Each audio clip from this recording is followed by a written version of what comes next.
ಸ್ನೇಹಿತರೆ ನಮಸ್ಕಾರ. Study I Kannada ಚಾನಲ್ಗೆ ಸ್ವಾಗತ. ಭಾರತದ ಸಂವಿಧಾನ ಶಿಲ್ಪಿ ಡಾಕ್ಟರ್ ಬಿ ಆರ್ ಅಂಬೇಡ್ಕರ್ ಅವರ 135ನೇ ಜಯಂತ್ಯೋತ್ಸವವನ್ನು 14 ಏಪ್ರಿಲ್ 2026ರಂದು ಆಚರಿಸಲಾಗಿದ್ದು, ಈ ಒಂದು ವಿಡಿಯೋದಲ್ಲಿ Bharat Ratna doctor B R Ambedkar ಅವರ ಬಗ್ಗೆ ಸಂಪೂರ್ಣವಾಗಿ ತಿಳಿದುಕೊಳ್ಳೋಣ. ವಿಡಿಯೋ ಪ್ರಾರಂಭಿಸೋದಕ್ಕಿಂತ ಮುಂಚೆ ನಮ್ಮ ಚಾನಲ್ನ ಯಾರ್ಯಾರು ಸಬ್ಸ್ಕ್ರೈಬ್ ಆಗಿಲ್ಲ ದಯವಿಟ್ಟು ಚಾನಲ್ನ ಸಬ್ಸ್ಕ್ರೈಬ್ ಮಾಡಿ, ಹಾಗೂ ಮುಂದೆ ಸ್ಪರ್ಧಾತ್ಮಕ ಪರೀಕ್ಷೆಗಳಿಗೆ ಸಂಬಂಧಿಸಿದಂತೆ ಮಾಹಿತಿ ಇರೋ ವಿಡಿಯೋಗಳನ್ನು ನಿಮಗಾಗಿ ತರ್ತಾ ಇರ್ತೀವಿ. ಆದ್ದರಿಂದ ಮುಂದಿನ ವಿಡಿಯೋಗಳ ನೋಟಿಫಿಕೇಷನ್ಗಾಗಿ ಪಕ್ಕದಲ್ಲಿರ್ತಕ್ಕಂಥ ಬೆಲ್ ಐಕಾನ್ ಮೇಲೆ ಕ್ಲಿಕ್ ಮಾಡಿ. ಸ್ನೇಹಿತರೆ, ಬಿ ಆರ್ ಅಂಬೇಡ್ಕರ್ ಅವರ ಪೂರ್ಣ ಹೆಸರು ಭೀಮರಾವ್ ರಾಮ್ಜಿ ಅಂಬೇಡ್ಕರ್. ಇವರು ಮಧ್ಯಪ್ರದೇಶ ರಾಜ್ಯದ ಮಾಹೋ ಮಿಲಿಟರಿ ಕ್ಯಾಂಪ್ನಲ್ಲಿ 1891 ಏಪ್ರಿಲ್ 14ರಂದು ಜನಿಸ್ತಾರೆ. ಇವರು ಜನಿಸಿದಂಥ ಈ ಸ್ಥಳದಲ್ಲಿ ಈಗ 4.52 ಎಕರೆ ಪ್ರದೇಶದಲ್ಲಿ ಭವ್ಯವಾದ ಸ್ಮಾರಕವನ್ನು ನಿರ್ಮಿಸಲಾಗಿದೆ. ಈ ಸ್ಮಾರಕಕ್ಕೆ ಭೀಮ ಜನ್ಮಭೂಮಿ ಅಂತ ಹೆಸರಿಸಲಾಗಿದೆ. ಇವರ ತಂದೆ ಹೆಸರು ರಾಮ್ಜಿ ಮಾಲೋಜಿ ಸಕ್ಪಾಲ್, ತಾಯಿ ಹೆಸರು ಭೀಮ್ಬಾಯಿ. ಇವರಿಗೆ ಇಬ್ಬರು ಪತ್ನಿಯರು. ಮೊದಲ ಪತ್ನಿ ಹೆಸರು ರಮಾಬಾಯಿ ಅಂಬೇಡ್ಕರ್. ಇವರನ್ನು 1906ರಲ್ಲಿ ಮದುವೆಯಾಗಿರ್ತಾರೆ. ಮುಂದೆ ರಮಾಬಾಯಿ ಅಂಬೇಡ್ಕರ್ ಅವರ ನಿಧನದ ನಂತರ 1948ರಲ್ಲಿ ಸವಿತಾ ಅಂಬೇಡ್ಕರ್ ಅವರನ್ನು ಮದುವೆ ಆಗ್ತಾರೆ. ಅಂಬೇಡ್ಕರ್ ಅವರಿಗೆ ಒಟ್ಟು 5 ಜನ ಮಕ್ಕಳು. ಯಶವಂತ್ ಅಂಬೇಡ್ಕರ್ ಅವರು ಮಾತ್ರ ಬದುಕುಳಿತಾರೆ. ಉಳಿದ 4 ಜನ ಮಕ್ಕಳು ಗಂಗಾಧರ್, ರಮೇಶ್, ಇಂದು ಮತ್ತು ರಾಜರತ್ನ ಅವರು ಬಾಲ್ಯದಲ್ಲಿಯೇ ನಿಧನರಾಗ್ತಾರೆ. ಅಂಬೇಡ್ಕರ್ ಅವರ ತಂದೆ ರಾಮ್ಜಿ ಮಾಲೋಜಿ ಸಕ್ಪಾಲ್ ರವರು ಬ್ರಿಟಿಷ್ ಈಸ್ಟ್ ಇಂಡಿಯಾ ಕಂಪನಿ ಆಡಳಿತ ಸಮಯದಲ್ಲಿ ಬ್ರಿಟಿಷ್ ಭಾರತೀಯ ಸೇನೆಯಲ್ಲಿ ಮಾಹೋ ಕ್ಯಾಂಪ್ನಲ್ಲಿ ಸುಬೇದಾರರಾಗಿ ಕಾರ್ಯವನ್ನು ನಿರ್ವಹಿಸ್ತಾ ಇರ್ತಾರೆ. ಇವರ ಕುಟುಂಬ ಮೂಲತಃ ಮಹಾರಾಷ್ಟ್ರ ರಾಜ್ಯದ ರತ್ನಗಿರಿ ಜಿಲ್ಲೆಯ ಅಂಬಳ್ವೆ ಗ್ರಾಮದವರು. ಅಂಬೇಡ್ಕರ್ ಅವರ ತಂದೆ ತಾಯಿಗೆ ಅಂದರೆ ರಾಮ್ಜಿ ಮಾಲೋಜಿ ಸಕ್ಪಾಲ್ ಮತ್ತು ಭೀಮ್ಬಾಯಿ ಸಕ್ಪಾಲ್ ದಂಪತಿಗಳಿಗೆ 14 ಜನ ಮಕ್ಕಳಿರ್ತಾರೆ. ಅದರಲ್ಲಿ ಕೊನೆಯ ಮಗುವೆ ಅಂಬೇಡ್ಕರ್ ಅವರು. ಅಂಬೇಡ್ಕರ್ ಅವರ ಅಜ್ಜ ಮಾಲೋಜಿ ಸಕ್ಪಾಲ್ ರವರು ಕೂಡ ಬ್ರಿಟಿಷ್ ಈಸ್ಟ್ ಇಂಡಿಯಾ ಕಂಪನಿಯಲ್ಲಿ ಬಾಂಬೆ ಸೇನೆಯಲ್ಲಿ ಸೇರಿರ್ತಾರೆ. ಮುಂದೆ ಹವಾಲ್ದಾರರಾಗಿ ನಿವೃತ್ತಿಯನ್ನು ಹೊಂದಿರ್ತಾರೆ. ಇವರು ಆಗಿನ ಕಾಲದಲ್ಲಿ 19 ಮೆಡಲ್ಗಳನ್ನು ಗಳಿಸಿರ್ತಾರೆ. ಇವರ ಅಜ್ಜವರಿಗೆ ಒಟ್ಟು 2 ಜನ ಮಕ್ಕಳು, ರಾಮ್ಜಿ ಸಕ್ಪಾಲ್ ಮತ್ತು ಮೀರಾ ಸಕ್ಪಾಲ್. ರಾಮ್ಜಿ ಸಕ್ಪಾಲ್ ಅವರಿಗೆ 14 ಜನ ಮಕ್ಕಳಿರ್ತಾರೆ. ಅದರಲ್ಲಿ ಕೇವಲ 5 ಜನ ಮಕ್ಕಳು ಮಾತ್ರ ಬದುಕುಳಿತಾರೆ. ಅವರು ಮಂಜುಳಾ, ತುಳಸಿ, ಬಲರಾಮ್, ಆನಂದರಾವ್ ಮತ್ತು ಭೀಮರಾವ್. ಭೀಮರಾವ್ ಅವರು 2 ವರ್ಷದ ಬಾಲಕರಿರುವಾಗಲೇ ಅವರ ತಂದೆ ನೌಕರಿಯಿಂದ ನಿವೃತ್ತಿಯನ್ನು ಹೊಂದ್ತಾರೆ. ಇವರ ತಂದೆಯವರು 14 ವರ್ಷಗಳವರೆಗೆ ಮಿಲಿಟರಿ ಶಾಲೆಯಲ್ಲಿ ಮುಖ್ಯೋಪಾಧ್ಯಾಯರಾಗಿ ಸೇವೆಯನ್ನು ಸಲ್ಲಿಸಿರ್ತಾರೆ. ಜೊತೆಗೆ ಮರಾಠಿ, ಹಿಂದಿ ಭಾಷೆಯಲ್ಲಿ ತುಂಬ ಆಳವಾದ ಜ್ಞಾನವನ್ನು ಹೊಂದಿರ್ತಾರೆ. ಹಾಗೂ ಆಗಿನ ಕಾಲದಲ್ಲೇ ಇವರ ತಂದೆಯವರು ಆಂಗ್ಲ ಭಾಷೆಯನ್ನು ಕೂಡ ತಿಳ್ಕೊಂಡಿರ್ತಾರೆ.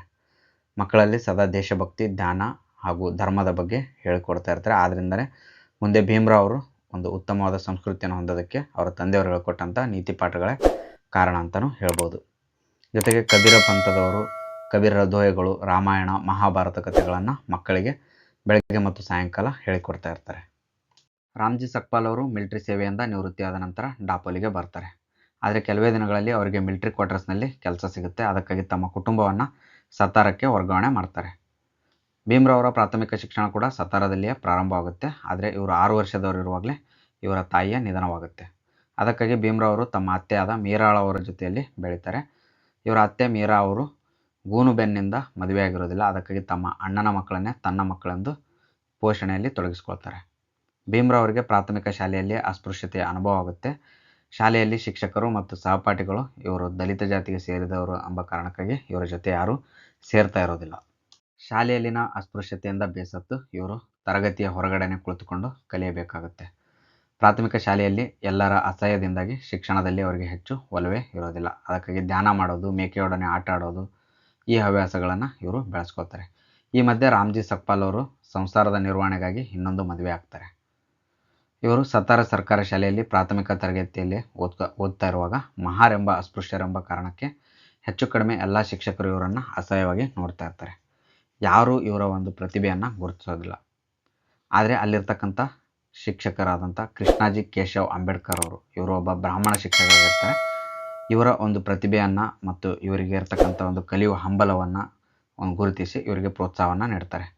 ಜಾತಿಯಲ್ಲಿ ಆ ಶಿಕ್ಷಕರು ಬ್ರಾಹ್ಮಣರಾದರೂ ಕೂಡ ತಾವು ತಂದಿರತಕ್ಕಂಥ ಊಟದ ಬುತ್ತಿಯಲ್ಲಿ ಭೀಮರಾವ್ ಅಂಬೇಡ್ಕರ್ ಅವರಿಗೂ ಕೂಡ ಊಟವನ್ನು ಕೊಟ್ಟು ಪ್ರೀತಿಯಿಂದ ನೋಡ್ಕೊತಾ ಇರ್ತಾರೆ. ಭೀಮರಾವ್ ಅವರ ಊರ ಹೆಸರು ಅಂಬೇವಾಡ್ಕರ್ ಇರೋದ್ರಿಂದ ಇವರ ಅಡ್ಡ ಹೆಸರು ಕೂಡ ಭೀಮರಾವ್ ರಾಮ್ಜಿ ಅಂಬೇವಾಡ್ಕರ್ ಅಂತ ಇರುತ್ತೆ. ಇವರಿಗೆ ಮುಂದೆ ಯಾವುದೇ ರೀತಿಯ ಅಸ್ಪೃಶ್ಯತೆಯ ತಾರತಮ್ಯ ಆಗಬಾರ್ದು ಅಂತ ಹೇಳಿ ಇವರ ಶಿಕ್ಷಕರಾದಂಥ ಕೃಷ್ಣಾಜಿ ಕೇಶವ್ ಅಂಬೇಡ್ಕರ್ ಅವರು ತಮ್ಮ ಅಡ್ಡ ಹೆಸರನ್ನು ಭೀಮರಾವ್ ಅವರ ಅಡ್ಡ ಹೆಸರಿಗೆ ಬದಲಿಸಿ ಕೊಡ್ತಾರೆ. ಎಲ್ಲ ಶಾಲೆ ಹಾಜರಾತಿ ಪುಸ್ತಕಗಳಲ್ಲಿ ಭೀಮರಾವ್ ರಾಮ್ಜಿ ಅಂಬೇಡ್ಕರ್ ಅಂತ ಹೇಳಿ ತಿದ್ದಿ ಕೊಡ್ತಾರೆ. ಪ್ರಾಥಮಿಕ ಶಿಕ್ಷಣ ಇವ್ರದ್ದು ಸತಾರದಲ್ಲಿ ಮುಗಿಯುತ್ತೆ. ಮಾಧ್ಯಮಿಕ ಶಿಕ್ಷಣಕ್ಕಾಗಿ ಬಾಂಬೆ ಸರ್ಕಾರಿ ಪ್ರೌಢಶಾಲೆ ಆದಂಥ ಎಲ್ಫಿನ್ಸ್ಟನ್ ಹೈಸ್ಕೂಲ್ಗೆ ಸೇರ್ತಾರೆ. 1907ರಲ್ಲಿ ಇವರು 10ನೇ ತರಗತಿಯಲ್ಲಿ ಉತ್ತಮವಾಗಿ ಪಾಸ್ ಆಗ್ತಾರೆ. ಅಸ್ಪೃಶ್ಯರಲ್ಲಿಯೇ ಆಗಿನ ಕಾಲದಲ್ಲಿ ಒಂದು ಉತ್ತಮವಾದ ಅಂಕಗಳನ್ನು ಪಡೆದುಕೊಂಡು ಪಾಸಾದಂಥ ವ್ಯಕ್ತಿಯೇ ಇವರು ಅಂಬೇಡ್ಕರ್ ಆಗಿರ್ತಾರೆ. ಅಸ್ಪೃಶ್ಯ ವರ್ಗದವರು ಇವರಿಗೆ ಸನ್ಮಾನ ಮಾಡೋದಕ್ಕೆ, ಸನ್ಮಾನ ಸಮಾರಂಭ ಕಾರ್ಯಕ್ರಮವನ್ನು ಹಮ್ಮಿಕೊಳ್ಳೋದಕ್ಕೆ ಆಗಿನ ಕಾಲದ ಸಮಾಜ ಸುಧಾರಕರಾದಂಥ SK ಬೋಲೆ ಅವರು ನಿರ್ಧರಿಸ್ತಾರೆ.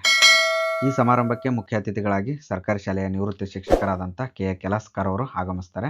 ಇವರು ಅಂಬೇಡ್ಕರ್ ಅವರಿಗೆ ತುಂಬು ಹೃದಯದಿಂದ ಅಭಿನಂದಿಸಿ ಮುಂದೆ ಸಮಾಜದ ಮತ್ತು ಭಾರತದ ಸುಧಾರಕರಾಗಬೇಕು ಅಂತ ಹೇಳಿ ಹಾರೈಸ್ತಾರೆ. ಹಾಗೂ ಉನ್ನತ ವ್ಯಾಸಂಗಕ್ಕಾಗಿ ತಮ್ಮ ಕೈಲಾದಂಥ ಸಹಾಯವನ್ನು ಮಾಡ್ತೀನಿ ಅಂತ ಹೇಳಿ ಪ್ರೋತ್ಸಾಹಿಸ್ತಾರೆ. ತಾವೇ ಬರೆದಂಥ ಭಗವಾನ್ ಬುದ್ಧನ ಚರಿತ್ರೆ ಪುಸ್ತಕವನ್ನು ಭೀಮ್ರಾವ್ ಅವರಿಗೆ ಕಾಣಿಕೆಯಾಗಿ ನೀಡ್ತಾರೆ. ಮುಂದೆ ಈ ಪುಸ್ತಕನೇ ಡಾಕ್ಟರ್ ಅಂಬೇಡ್ಕರ್ ಅವರಿಗೆ ಬೌದ್ಧ ಧರ್ಮಕ್ಕೆ ಒಲಿಯೋದಕ್ಕೆ ಪ್ರೋತ್ಸಾಹ ಕೊಡುತ್ತೆ. ಅಂಬೇಡ್ಕರ್ ಅವರು 10ನೇ ತರಗತಿಯನ್ನು ಪಾಸಾದ ನಂತರ ಅವರ ಮದುವೆ ಆಗುತ್ತೆ ರಮಾಬಾಯಿ ಅವರೊಂದಿಗೆ. ಆಗ ಅಂಬೇಡ್ಕರ್ ಅವರಿಗೆ 17 ವರ್ಷ, ರಮಾಬಾಯಿ ಅವರಿಗೆ 9 ವರ್ಷ ವಯಸ್ಸಿರುತ್ತೆ. ಮುಂದೆ ಇವರು 1912ರಲ್ಲಿ ಎಲ್ಫಿನ್ಸ್ಟನ್ ಕಾಲೇಜಿನಿಂದ BAಯನ್ನು ಮುಗಿಸ್ತಾರೆ. KA ಕೆಲಸ್ಕರ್ ಅವರು ಅಂಬೇಡ್ಕರ್ ಅವರಿಗೆ PUC ಮತ್ತು BA ವ್ಯಾಸಂಗಕ್ಕಾಗಿ ಬರೋಡಾದ ಮಹಾರಾಜರಿಂದ ತಿಂಗಳಿಗೆ 25 ರೂಪಾಯಿಗಳ ಶಿಕ್ಷಣ ವೇತನವನ್ನು ಕೊಡಿಸ್ತಾ ಇರ್ತಾರೆ. ಅದು ಒಂದು ಒಪ್ಪಂದದ ಮೇಲೆ ಇವರಿಗೆ ಪ್ರತಿ ತಿಂಗಳು ಶಿಕ್ಷಣ ವೇತನ ದೊರೀತಾ ಇರುತ್ತೆ. BA ಓದುವಾಗ ಇವರಿಗೆ ಪ್ರೊಫೆಸರ್ ಮುಲ್ಲರ್ ಎಂಬುವರು ಹೆಚ್ಚಿನ ಪ್ರೋತ್ಸಾಹವನ್ನು ಕೊಟ್ಟಿರ್ತಾರೆ. ಅದಕ್ಕಾಗಿ ಡಾಕ್ಟರ್ ಅಂಬೇಡ್ಕರ್ ಅವರಿಗೆ ಪ್ರೊಫೆಸರ್ ಮುಲ್ಲರ್ ಅವರು ತುಂಬ ಆದರ್ಶ ವ್ಯಕ್ತಿಯಾಗಿರ್ತಾರೆ. ಈ ಮೊದಲೇ ಸಯ್ಯಾಜಿರಾವ್ ಗಾಯಕ್ವಾಡ್ ಅವರೊಂದಿಗೆ ಒಪ್ಪಂದ ಮಾಡ್ಕೊಂಡಿರ್ತಾರೆ. ಅದ್ರ ಪ್ರಕಾರ ಇವರು BA ಮುಗಿದ ನಂತರ ಬರೋಡಾದ ಮಹಾರಾಜರ ಆಸ್ಥಾನದಲ್ಲಿ ಮಿಲಿಟರಿ ಲೆಫ್ಟಿನೆಂಟ್ ಆಗಿ ನೇಮಕ ಆಗ್ತಾರೆ. ಆದರೆ ಈ ಕೆಲಸ ಅಂಬೇಡ್ಕರ್ ಅವರಿಗೆ ಇಷ್ಟ ಇರೋದಿಲ್ಲ. ಅದಕ್ಕಾಗಿ ಹೆಚ್ಚಿನ ಕಾಲ ಇವರು ಅಲ್ಲಿ ಕೆಲಸ ಮಾಡೋದಿಲ್ಲ. ಅಲ್ಲಿ ಕೇವಲ 15 ದಿನಗಳ ಕೆಲಸವನ್ನು ಮಾಡಿರ್ತಾರೆ. ಅಷ್ಟರಲ್ಲಿ ಇವರ ತಂದೆ ಅನಾರೋಗ್ಯದಿಂದಿದ್ದಾರೆ ಅಂತ ಹೇಳಿ ಟೆಲಿಗ್ರಾಮ್ ಬರುತ್ತೆ. ಮುಂದೆ ಇವರು ಬರೋಡಾದಿಂದ ಬಾಂಬೆಗೆ ಬರ್ತಾರೆ. ಆದರೆ ಇವರ ತಂದೆಯವರ ಆರೋಗ್ಯ ಸ್ಥಿತಿ ತುಂಬ ಗಂಭೀರ ಇರೋದ್ರಿಂದ ಫೆಬ್ರವರಿ 2, 1913ರಂದು ಇವರ ತಂದೆಯವರ ನಿಧನವಾಗುತ್ತೆ. ತಂದೆ ಅಂತ್ಯಕ್ರಿಯೆಗಳನ್ನು ಮುಗಿಸಿದ ನಂತರ ಇವರಿಗೆ ಮುಂದೆ ಏನು ಮಾಡಬೇಕು ಎಂಬ ಚಿಂತೆ ಶುರುವಾಗುತ್ತೆ. ಆಗ ಉನ್ನತ ವ್ಯಾಸಂಗವನ್ನು ಮಾಡೋದಕ್ಕೆ ನಿರ್ಧರಿಸ್ತಾರೆ. ಅದೇ ಸಂದರ್ಭದಲ್ಲಿ ಬರೋಡಾದ ಮಹಾರಾಜರು ವಿದ್ಯಾರ್ಥಿಗಳಿಗೆ ಅಮೆರಿಕದ ಒಂದು ಕೊಲಂಬಿಯಾ ವಿಶ್ವವಿದ್ಯಾಲಯದಲ್ಲಿ ಓದೋದಕ್ಕೆ ಶಿಷ್ಯ ವೇತನವನ್ನು ಘೋಷಣೆ ಮಾಡಿರ್ತಾರೆ. ಶಿಕ್ಷಕರಾದಂಥ KA ಕೆಲಸ್ಕರ್ ಅವರ ಜೊತೆ ಬರೋಡಾದ ಮಹಾರಾಜರಲ್ಲಿ ಒಂದು ಅಮೆರಿಕದಲ್ಲಿ ಉನ್ನತ ವ್ಯಾಸಂಗಕ್ಕಾಗಿ ಶಿಷ್ಯ ವೇತನವನ್ನು ಪಡೆದುಕೊಳ್ತಾರೆ. ಮುಂದೆ 1913ರಂದು ಇವರು ಅಮೆರಿಕದ ಕೊಲಂಬಿಯಾ ವಿಶ್ವವಿದ್ಯಾಲಯದಲ್ಲಿ ಓದೋದಕ್ಕೆ ಹೋಗ್ತಾರೆ. ಕೊಲಂಬಿಯಾ ವಿಶ್ವವಿದ್ಯಾಲಯದಲ್ಲಿ ಅರ್ಥಶಾಸ್ತ್ರ, ಸಮಾಜಶಾಸ್ತ್ರ, ಇತಿಹಾಸ, ತತ್ವಜ್ಞಾನ, ತರ್ಕಶಾಸ್ತ್ರ, ರಾಜ್ಯಶಾಸ್ತ್ರ ಒಂದು ವಿಷಯಗಳಲ್ಲಿ ಅಧ್ಯಯನವನ್ನು ಮಾಡ್ತಾರೆ. 1915ರಲ್ಲಿ ಪ್ರಾಚೀನ ಭಾರತದ ವಾಣಿಜ್ಯ ಪ್ರಬಂಧವನ್ನು ಮಂಡಿಸಿ MA ಪದವಿಯನ್ನು ಪಡೆದುಕೊಳ್ತಾರೆ. ಅದೇ ವರ್ಷ ಅಂತಾರಾಷ್ಟ್ರೀಯ ಸಮಾಜಶಾಸ್ತ್ರೀಯ ವಿಚಾರ ಸಂಕಿರಣದಲ್ಲಿ ಭಾರತೀಯ ಜಾತಿಗಳು ಎಂಬ ಪ್ರಬಂಧವನ್ನು ಮಂಡಿಸ್ತಾರೆ. 1916ರಲ್ಲಿ ಭಾರತದಲ್ಲಿ ರಾಷ್ಟ್ರೀಯ ಉತ್ಪನ್ನ ಎಂಬ ಪ್ರಬಂಧವನ್ನು ಮಾಪಿಸಿ ಅದೇ ವಿಶ್ವವಿದ್ಯಾಲಯದಿಂದ PhD ಪದವಿಯನ್ನು ಪಡೆದುಕೊಳ್ತಾರೆ. ಅಮೆರಿಕದಲ್ಲಿ MA PhD ಪಡೆದ ನಂತರ ಇವರು ತಮ್ಮ ಉನ್ನತ ವ್ಯಾಸಂಗಕ್ಕಾಗಿ ಅಂಬೇಡ್ಕರ್ ಅವರು ಅಮೆರಿಕದಿಂದ ಇಂಗ್ಲೆಂಡ್ಗೆ ಬರ್ತಾರೆ. ಲಂಡನ್ನಿನ ಅರ್ಥಶಾಸ್ತ್ರ ರಾಜಕೀಯ ಶಾಸ್ತ್ರ ವಿಶ್ವವಿದ್ಯಾಲಯದಲ್ಲಿ DSc ಪದವಿಗಾಗಿ ನೋಂದಾಯಿಸಿಕೊಳ್ತಾರೆ. ಅಲ್ಲದೆ ಗ್ರೇಸಿನ್ ಕಾಲೇಜಿನಲ್ಲಿ ಕಾನೂನು ಪದವಿಗೆ ಹೆಚ್ಚುವರಿಯಾಗಿ ಸೇರ್ಕೊಳ್ತಾರೆ. ಆದರೆ 1916ರ ಹೊತ್ತಿಗೆ ಇವರು ಸಯ್ಯಾಜಿರಾವ್ ಗಾಯಕ್ವಾಡ್ ಅವರ ಒಂದು ಶಿಷ್ಯ ವೇತನದ ಅವಧಿ ಮುಗಿದಿರುತ್ತೆ. ಅದಕ್ಕಾಗಿ ಇವರು ಭಾರತಕ್ಕೆ ಬರೋದು ಅನಿವಾರ್ಯವಾಗಿಬಿಡುತ್ತೆ. ಆದರೆ ಈ ವಿಷಯ ಅಂಬೇಡ್ಕರ್ ಅವರಿಗೆ ತುಂಬ ನೋವನ್ನು ಉಂಟು ಮಾಡುತ್ತೆ. ಆದರೆ ಅನಿವಾರ್ಯವಾಗಿ ತಮ್ಮ ವ್ಯಾಸಂಗವನ್ನು ಅರ್ಧಕ್ಕೆ ನಿಲ್ಲಿಸಿ ಇವರು ಭಾರತಕ್ಕೆ ಬರ್ತಾರೆ. ಬರುವಾಗ ತಮ್ಮ ಶಿಕ್ಷಕರಿಗೆ ಇವರು ತಮ್ಮ ಅಡ್ಮಿಷನನ್ನು ರದ್ದು ಮಾಡದಂತೆ ವಿನಂತಿಸಿ 4 ವರ್ಷದ ನಂತರ ಮರಳಿ ಬರುವುದಾಗಿ ಹೇಳಿ ಇವರು ಭಾರತಕ್ಕೆ ಹಿಂದಿರುಗಿ ಬರ್ತಾರೆ. ಮೊದಲೇ ಮಾಡಿಕೊಂಡ ಒಂದು ಒಪ್ಪಂದದ ಪ್ರಕಾರ ಅಂಬೇಡ್ಕರ್ ಅವರು ಬರೋಡಾದ ಮಹಾರಾಜರ ಆಸ್ಥಾನದಲ್ಲಿ ಸೈನ್ಯದ ಕಾರ್ಯದರ್ಶಿಗಳಾಗಿ ಕೆಲಸಕ್ಕೆ ಸೇರ್ಕೊಳ್ತಾರೆ. ಆದರೆ ಅಲ್ಲಿರ್ತಕ್ಕಂಥ ಸಿಬ್ಬಂದಿಗಳು ಮಹಾರಾಜರಿಗೆ ತಿಳಿದಂತೆಯೇ ಅಂಬೇಡ್ಕರ್ ಅವರೊಂದಿಗೆ ಅಸ್ಪೃಶ್ಯತೆ ಆಚರಣೆಯನ್ನು ಮಾಡ್ತಾ ಇರ್ತಾರೆ. ಅಲ್ಲಿರ್ತಕ್ಕಂಥ ಒಬ್ಬ ಸಾಮಾನ್ಯ ಸಿಪಾಯಿ ಕೂಡ ಇವರ ಫೈಲ್ಗಳನ್ನು ಮುಟ್ತಾ ಇರೋದಿಲ್ಲ.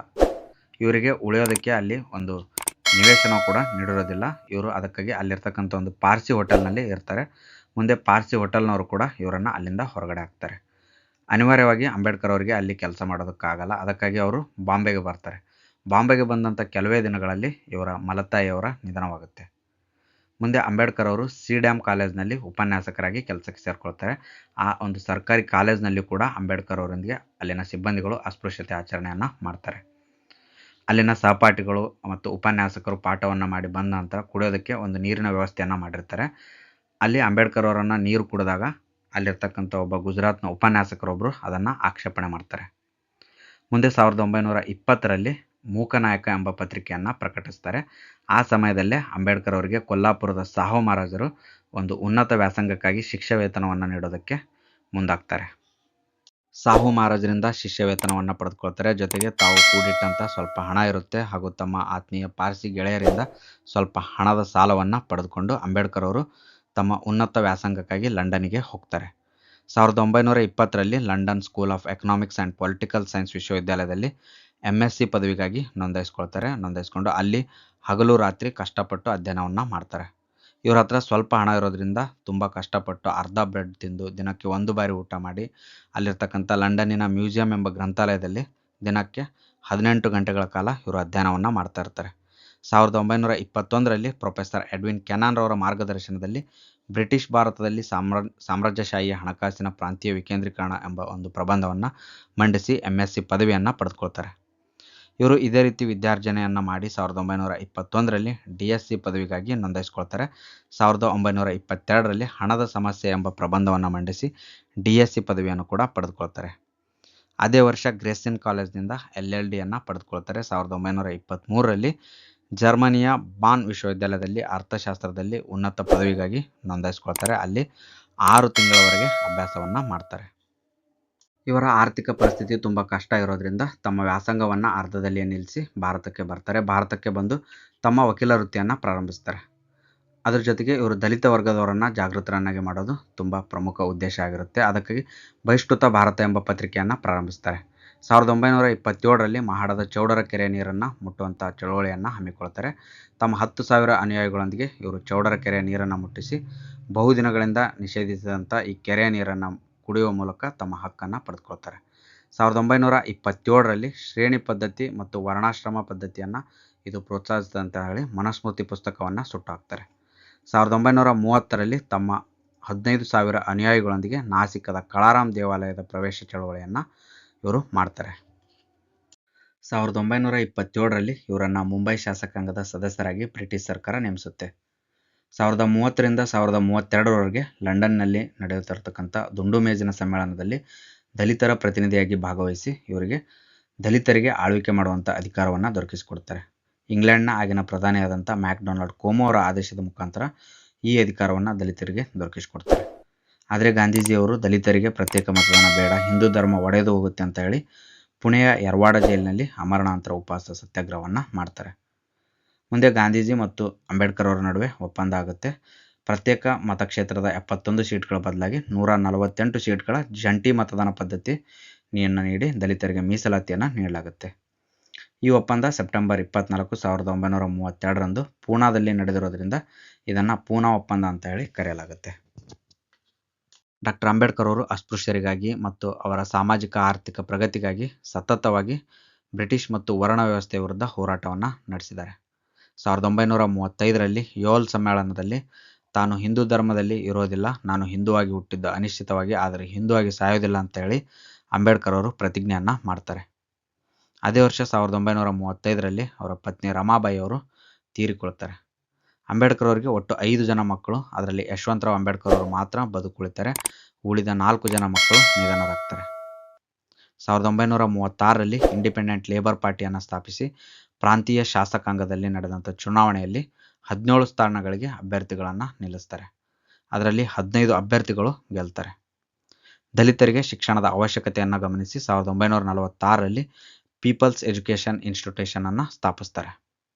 1946ರಲ್ಲಿ ಸಂವಿಧಾನ ರಚನಾ ಸಭೆಗೆ ಬಂಗಾಳ ಪ್ರಾಂತ್ಯದಿಂದ ಆಯ್ಕೆಯಾಗಿ ಮುಂದೆ 1947ರಲ್ಲಿ ಕರಡು ಸಮಿತಿಯ ಅಧ್ಯಕ್ಷರಾಗಿ ನೇಮಕವನ್ನು ಹೊಂದ್ತಾರೆ.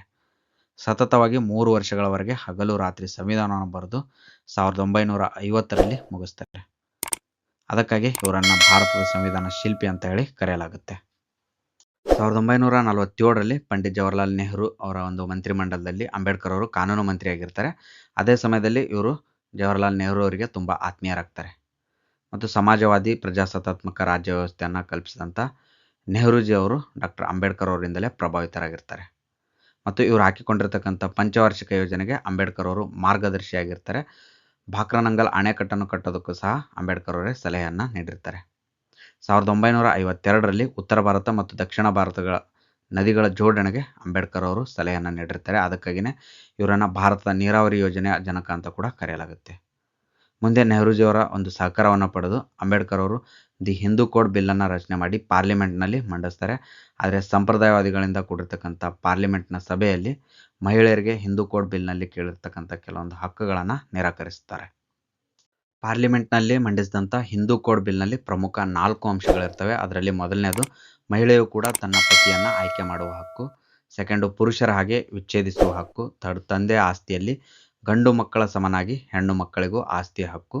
ಫೋರ್ತು ಪಿತ್ರಾರ್ಜಿತ ಆಸ್ತಿಯಲ್ಲಿ ಗಂಡು ಮಕ್ಕಳ ಜೊತೆಯಲ್ಲಿ ಹೆಣ್ಣು ಮಕ್ಕಳಿಗೂ ಮತ್ತು ವಿಧವೆ ಸೊಸೆಗೂ ಸಮಪಾಲು ಹಕ್ಕು ಅಂತೇಳಿ 4 ಪ್ರಮುಖ ಅಂಶಗಳಿರುತ್ತೆ.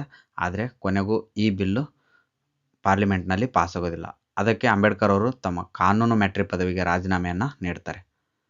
1950ರಲ್ಲಿ ಅಮೆರಿಕದ ಕೊಲಂಬಿಯಾ ವಿಶ್ವವಿದ್ಯಾಲಯ ಭಾರತ ಸಂವಿಧಾನವನ್ನು ರಚಿಸಿದ್ದಕ್ಕಾಗಿ ಇವರನ್ನು ಸಂವಿಧಾನ ಶಿಲ್ಪಿ, ಆಧುನಿಕ ಭಾರತ ನಿರ್ಮಾಪಕ, ಸಮಾಜದ ಪ್ರವರ್ತಕ ಅಂತ ಹೇಳಿ ಪರಿಗಣಿಸಲಾಗುತ್ತೆ ಮತ್ತು ಡಾಕ್ಟರ್ ಆಫ್ ಲಾ ಪದವಿಯನ್ನು ಇವರಿಗೆ ನೀಡಲಾಗುತ್ತೆ. 1953ರಲ್ಲಿ ಆಂಧ್ರ ಪ್ರದೇಶದ ಉಸ್ಮಾನಿಯಾ ವಿಶ್ವವಿದ್ಯಾಲಯ ಸಂವಿಧಾನದ ಸೇವೆಯನ್ನು ಪರಿಗಣಿಸಿ ಡಾಕ್ಟರ್ ಆಫ್ ಲಿಟ್ರೇಚರ್ ಎಂಬ ಗೌರವ ಪದವಿಯನ್ನು ಇವರಿಗೆ ನೀಡಲಾಗುತ್ತೆ.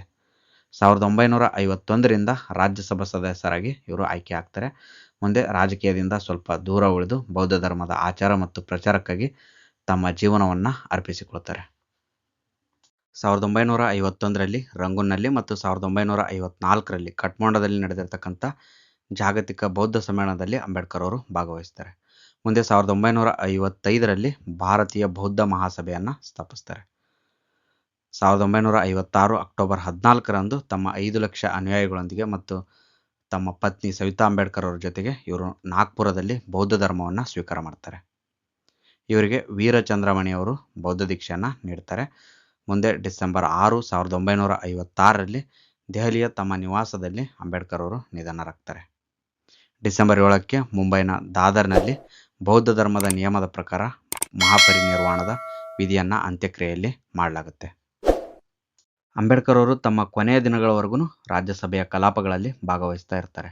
1935ರ ದಲಿತ ಸಮ್ಮೇಳನದಲ್ಲಿ ನಾನೊಬ್ಬ ಹಿಂದೂ ಆಗಿ ಹುಟ್ಟಿದ್ರು ಹಿಂದೂ ಆಗಿ ಸಾಯಲಾರೆ ಅಂತ ಹೇಳಿ ಘೋಷಣೆಯನ್ನು ಮಾಡ್ತಾರೆ.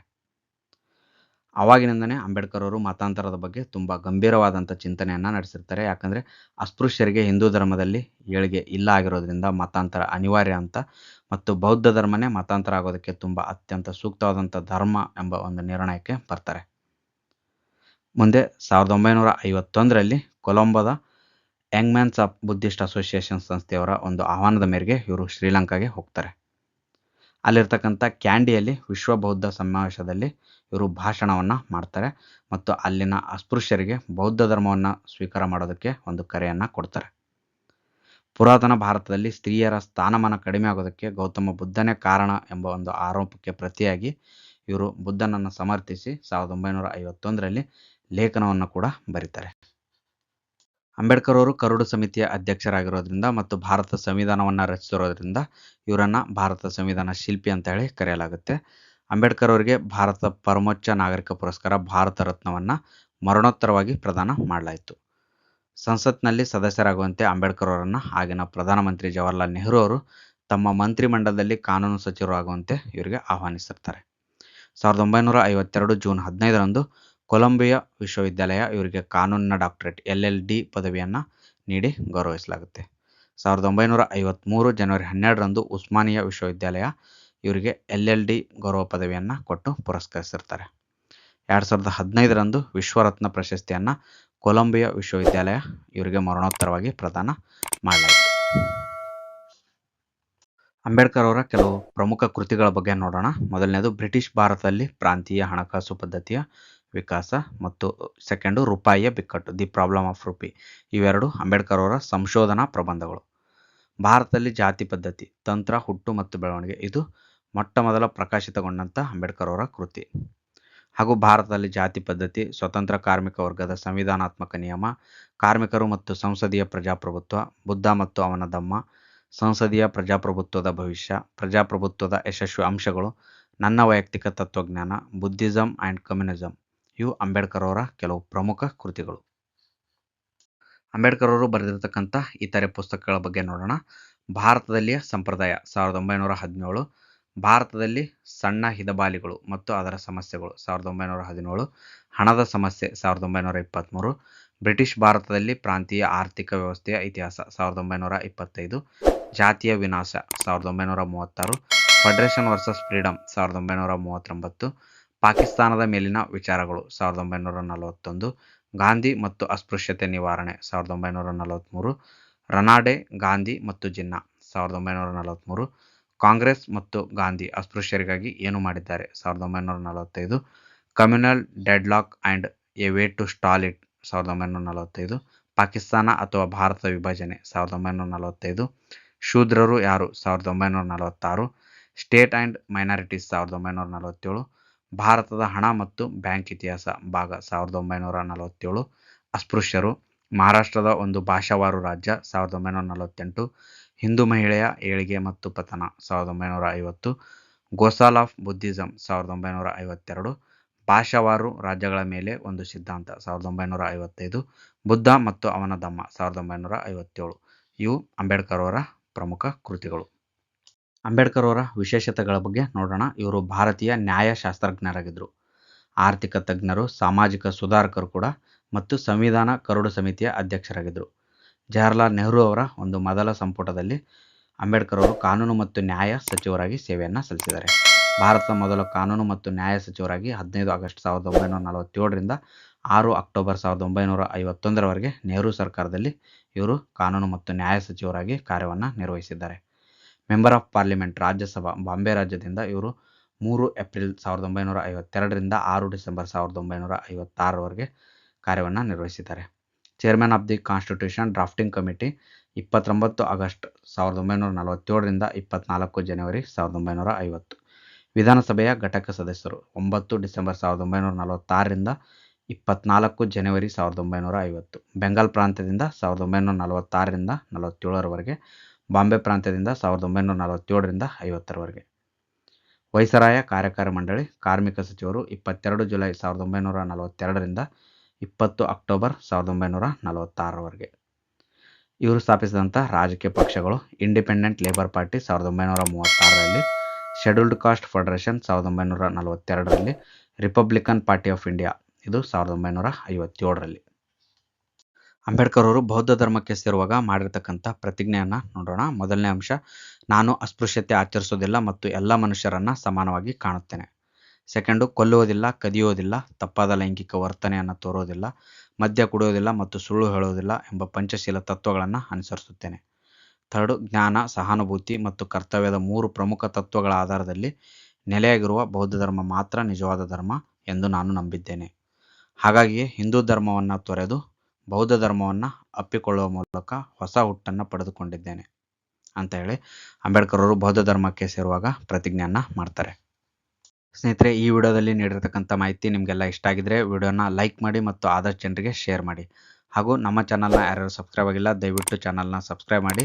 ನೀವು ಸ್ಪರ್ಧಾತ್ಮಕ ಪರೀಕ್ಷೆಗಳಿಗೆ ತಯಾರಿಯನ್ನು ನಡೆಸ್ತಾ ಇದ್ದರೆ ಮುಂದೆ ಸ್ಪರ್ಧಾತ್ಮಕ ಪರೀಕ್ಷೆಗಳಿಗೆ ಸಂಬಂಧಿಸಿರ್ತಕ್ಕಂಥ ವಿಷಯಗಳ ಮೇಲೆ ವಿಡಿಯೋಗಳನ್ನು ತರ್ತಾ ಇರ್ತೀವಿ. ಆದ್ದರಿಂದ ನಮ್ಮ ಚಾನಲ್ನ ತಪ್ಪದೆ ಸಬ್ಸ್ಕ್ರೈಬ್ ಮಾಡಿ ಹಾಗೂ ಮುಂದಿನ ವಿಡಿಯೋಗಳ ನೋಟಿಫಿಕೇಷನ್ಗಾಗಿ ಪಕ್ಕದಲ್ಲಿರ್ತಕ್ಕಂಥ ಬೆಲ್ ಐಕಾನ್ ಮೇಲೆ ಕ್ಲಿಕ್ ಮಾಡಿ.